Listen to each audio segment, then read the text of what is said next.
بسم الله الرحمن الرحيم. أخواني وأخواتي أيها المشاهدون، السلام عليكم ورحمة الله وبركاته. maanta maxaa cusub walaalayaal? maanta maxaa cusub? waxaan ku soo qaadanayaa wiilkii dhallinyarada ahaa oo faqiirka ahaa oo yoom waaxida ayuu taajir ku noqday. isla nafsal yoomkiina wuu ku fallasay. muddo haddan laga joogo sida sheekada la iigaga warramay, muddo haddan ilaa 150 sano laga joogo ayaa wiil dhallinyaro ahi wuxuu ka tegey jasiiradatul carab, wuxuu aaday dhinaca iyo waddanka ciraaq la yidhaahdo. waa nin dhallinyaro ah, cilmi buu raadinayay inuu cilmi soo barto. adduunwaayadii hore dee jaamacaduhu waxay ahaayeen la aadaa ninku inuu tago oo uu haajiro oo uu madiinooyinkii sidii maqrib oo kale, hadduu turkiya, ciraaq, madiina, maka, in cilmiga loo raadsado halkaa. marka cilmi buu raadsaday, wax ahlana meeshii kama uusan aqoon. meeshii markuu tegey wuxuu raadsaday guri uu dego. nin magaalada degan oo taajira ayuu wuxuu ka ijaartay gurigii markuu ka ijaartay, subaxda hore waa uu tagaa suuqa khudaartuu aadaa, yowmiyadiisuu raadsadaa. wixii ilaahay uu ku risqo ayuu soo qaataa. markii uu gelinka dambe duhurka wixii ka dambeeyana wuu soo noqdaa, xoogaa buu nastaa, bacdal casarka cilmigiisii buu raacdaa. wiilkii muddo wuxuu sidaa ahaado. maalintii dambe ayaa ninkii saaxiibalbeytka ahaa wuxuu ku yeeshay 3 bilood lacagtood. maalintii dambe ayuu albaabka ku soo garaacay, wuxuu yidhi asmac, albeyt maa banayta fii sabiiliillah. guriga uma aanan dhisinin fii sabiilillaah inaan ku bixiyo, ama lacagtii ijaarka ahayd 3 bilood gudahood halkaan ii dhig, ama haddii kale waa ku xiraya, waa ku sajinaya. bilaash maahan guriga inaan dadka macnaha aan u siiyo fii sabiilillaah, uma aanan dhisan, yacni inaan ku sadaqaysto dadka. wiilkii cirkii iyo dhulkiibaa la madoobaaday, waa uu aad buu u murugooday. wuxuu yidhi asmac, 3 beri baan ku siinayaa. 3daa beri lacagtii haddaad iigu keeni weydin, ogow waxaan kaa tuurayaa 60 daahya, meelaadan weligaa ka soo bixinin. waa uu tegey subaxdii koowaad, maalintii koowaad buu baxay, magaaladuu aaday, waxba waa soo waay. maalin labaadii buu baxay, sidii oo kale. maalin saddexaadii kalcaada waa soo laabtay, waxba ma hayo. isagoo oo dawaqsan, maalin saddexaadii markii waaguu baryey ayuu baxay, isagoo meel uu waxu raadiyala waa iska lugeeyey. odagii waa uu lugeeyey wiilkii ilaa uu gaaray atraaf almadiinati albaqdaad, geesaha madiina baqdaad gees ka mida ilaa uu gaaray. wuxuu ugu tegey halkaa nin oday ah oo meel guriya markuu daalay, meel guriyo yacni mahjuura, ayuu is yidhi gurigan bal iskaga naso. gurigii wuxuu ugu tegey oday xaalatul xaal ah oo ilaahay xaalkiisa ogyahay, tacbaana, ehel aan haysan, waxba aan meeshaan macnaha gacal la'aan ku haysato, haddana sidaasoo ay tahay sakaraatul mowtkii uu saaran yahay oo tacbaan tii ugu dambaysay. markuu arkay buu weesha'nak buu ku yidhi, xaaladaadu maxay tahay? wuxuu yidhi walad yahow, waxaan u baahnahay gabla inta aanan dhiman, aniga waxaan joogaa wakhtigii aan dhiman lahaa, laakiin inta aanan dhiman waxaan rabaa inaad ii raadisid canab aan cuno. cinab ii raadi ayuu yidhi. waa uu tegey wiilkii, orod buu isxaabiyey, suuqii khudaartuu tegey, toobkii uu qabay ayuu bixiyey, rahmad buu u dhigay. wuxuu yidhi ninyow canab isii. canab ayuu ka soo qaaday nimankii khudaarta qaadan ee iibinayay nin ka mid a. canabkiibuu la soo oday, odagii ayuu siiyey. odagii markuu siiyey u keenay buu odagii bismillah cunid ku bilaabay. wiilku wuxuu leeyahay marka uu cunahayo aniga gaajada i haysa, maa yacrif ilaa allah subxaanahu wa tacaala, ilaahay mooyaane cid garan karta ama qiyaasi karta gaajada i haysa ma jirto. wuu cunay wiilkii, odagii wuu cunay wuu dhammaystay. markuu dhammaystay buu yidhi asmac, maxaad ahayd? xaaladiisii buu uga sheekeeyey. wuxuu yidhi qorfad guriga mahjuurka ah ka mid, qorfadaas buu yidhi qod, meesha noocaasa qod buu yidhi, dhulka soo qod, bahasha ku jirta ka soo bixi, bahash oo daasadoo kale ah, khasnadoo kale ah oo uu meesha ku qariyey. bahashii buu soo bixiyey wiilkii, wuu qoday wuu u keenay. wuxuu yidhi bal fur. waa fura, mise waxaa ku jira yacni danaaniir dahab ah baa ka buuxa. laa ilaaha illa maxamed rasuulullah. anoo u jeeda buu yidhi waxaan mooday in aan riyoonayo, waa indha sarcaada. dabool buu yidhi, waan daboolay. wuxuu yidhi anigu waa ii jeedaa, waxaan joogaa noloshayda wakhtiyadii ugu dambeysay baan joogaa, saacaadkii ugu dambeeyey. haddii aan dhinto alaabtan adaa iska leh buu yidhi, ma garatay? alaabtaanna waxaan kaaga sheekaynayaa buu yidhi qisadeeda. wuxuu yidhi aniga iyo walaalkay ayaa shuraaka ahayn buu yidhi.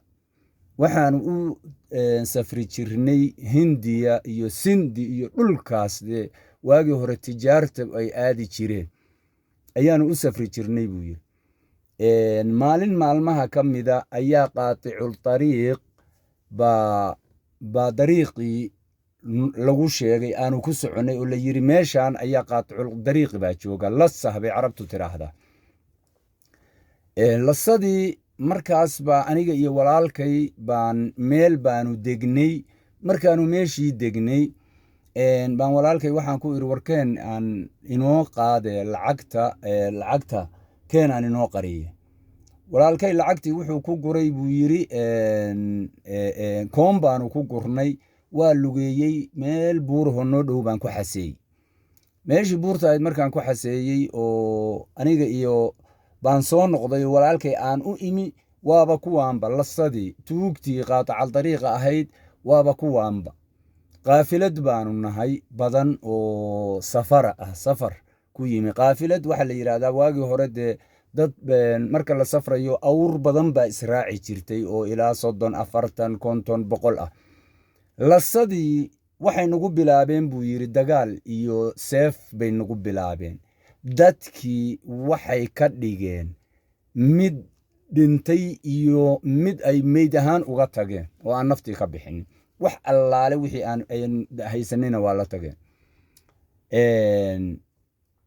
meeshii baan anigu waxaan soo kacay maalintii dambe, wakhtigaas habeen weeye, maalintii dambe yaan waxaan soo kacay iyadoo dadkii meydkii meesha daadsan yahay, wax allaale waxaanu haysanna aanay waxba ka joogin, dadku wada meyd yahay.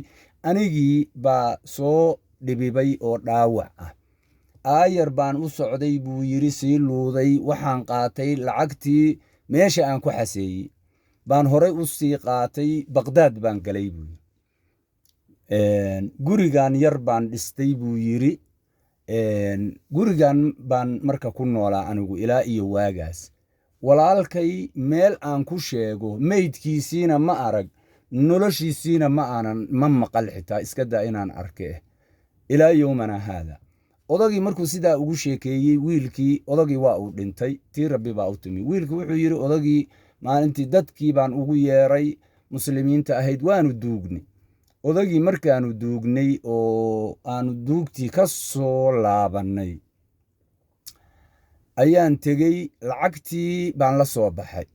lacagtii ku jirtay tanaga ama bahalka khasnadda ah oo dhulka uu la geliyey ayaan la soo tegey. waa la soo kacay oo waxaan imi meesha labada webi oo dajla iyo furaat meesha isaga yimaadaan. waa meel oo dadku ay doonyey yaryara bay wataan doonyaha yaryarka ah ayaa dadka dhinaca kale loogu gudbiyaa oo waa sidii adigu tagaasidii oo kale dadkay ka gudbiyaan, waa soo celiyaan, waa halkaasay ka shaqaystaan.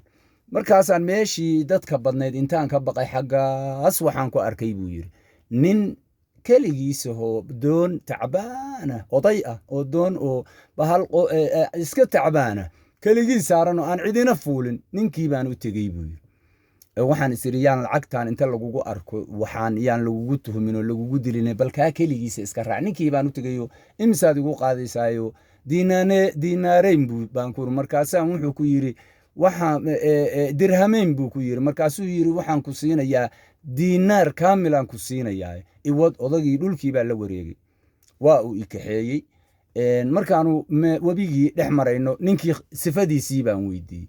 waxaan ku iri nin yahow xaalkaagu muxuu ku sugan yahay baan iri. ninkii waan u naxariisto macnaha si aan bal wuxuun u siiyo ninkan waa yeelka oo tabarta aan hayn. wuxuu yidhi nin yahow xaalkaygu waxa weeye bahalkan aad u jeedid oo tacbaanka ah ayaan ilmahayga iyo naagtayda aan ugu qoryaystaa buu yidhi, masaariifta ka raadsadaa wixii ilaahay iga siiyo.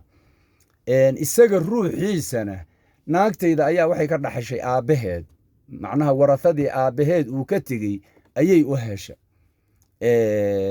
marka anigu waagii hore waxaan ahaa nin buu yidhi, waxaan ahaa taajir ah aniga iyo walaalkay. 2 ninoo taajiriina baanu ahayn oo waxaanu mari jirnay hindiyaanu tegi jirtay, sindi baan tegi jirnay. halkan nimanka ugu taajirsan baanu ahayn magaalada baqdaad la yidhaahdo ama dalkan. qisadii walaalkii uga sheekeeyey waa inii soo koobayaaye. ninkii dhintay oo alaabtaa ninkan siiyey qisadii uu uga sheekeeyey oo kaamila ayuu uga sheekeeyey. walaalkay buu yidhi iyo maalkii meel uu geliyey markii annaga cadowguna helay oo meesha lisadu nagu soo weerareen nimanka qaaticul dariiqa ahi, anigu waan fakaday buu yidhi, waan cararay. cararkii aan cararay baan baaqi ku ahay. walaalkay dhimayaya noola ma garanayo buu yidhi, meeshiina dib uguma aanan soo noqon.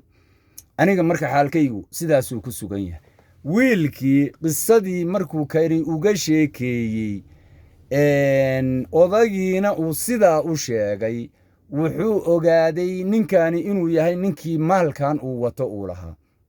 markaas waxaan is iri buu yidhi wartalow lacagta qaar ma siisaa, shaydaan baa i waswaasiyey. markaasu wuxuu yidhi waxaan idhaahdaa war ma nus baad siisaa, war qaar ma xoogaa baa ka siisaa, ma wada. markii dambe buu yidhi baan waxaan ku baraarugay, baan waxaan aan xusuustay acuudu billaahi min ashaytaan arajiim. markaan shaydaankii iska naaray ayaan lacagtii waxaan ninkii odaga ahaa baan u dhiibay. waxaan ku idhi walaalka aad iiga sheekaynaysay qisadaasuu ii sheegay, halkan baanuna shalay ku duugnay, meeshaas baanu ku duugnay, sidaa aad iiga warrantay buu ii warramay. lacagtaanina waa tii aad lahayd oo uu qariyey oo uu meel ku qariyey. marka ninyahow lacagtaadii qaado. odagii ninkii miskiinka ahaa cirkii iyo dhulkii baa la wareegay. xalaali inaanay dhuminin, shayga xalaasha ahi inaanu dhimin. xalaali ma dhunto baynu nidhaahnaa haddaynu soomaalin nahay. xalaali indho dad bay leedahay. marka walaalayaal wiilkii waa uu soo kacay, xoogaa buu isiiyey buu yidhi aan markaa ka dhigto masaariif. waa ka soo kacay buu yidhi. markaan magaaladii dhex marayo baan waxaa iga hor yimi buu yidhi nimankii askarta ahaa oo waardiyayaasha ahaa magaalada dhexdeeda maxkamadda iyo dadka geyn jiro booliiska ahaa. markaasaan waxaan is iri wartalow maaday meesha kugu sugayaane. nimankii waa ii yeereen.